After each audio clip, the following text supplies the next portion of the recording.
काही मिनिटापूर्वी किरीट सोमय्या यांचं एक ट्विट समोर आलेलं आहे की त्यांच्या गाडीवरती हल्ला झालेला आहे. भारतीय जनता पार्टीचे नेते किरीटजी सोमय्या आज सिल्लोड येथे आले होते. त्यांचं येण्याचं कारण असं होता की सिल्लोडमध्ये 4 ते 5 हजार बोगस जन्म आणि मृत्यू प्रमाणपत्र रोहिंगा आणि बांगलादेशी यांच्या नावाने काढले गेलेले असा संशय होता.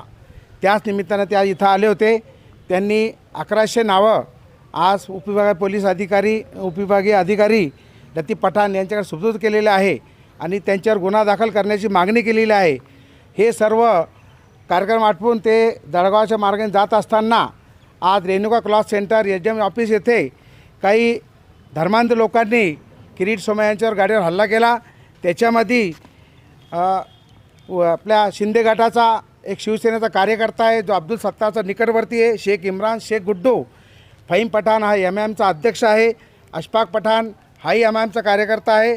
रफिक उस्मान शेख हाही शिवसेनेचा कार्यकर्ता आहे. या 4 कार्यकर्त्यांनी अचानक येऊन काळे झेंडे दाखवून किरीट सोमय्या यांच्या गाडीवर हल्ला केला. त्याच्या निषेधार्थ आज आम्ही पोलीस स्टेशनला निवेदन दिलेलं आहे की यांच्यावर कठोर ते कठोर कारवाई करून यांच्यावर खूप दंडात्मक कारवाई करण्यात यावी अशी आमची मागणी केलेली आहे.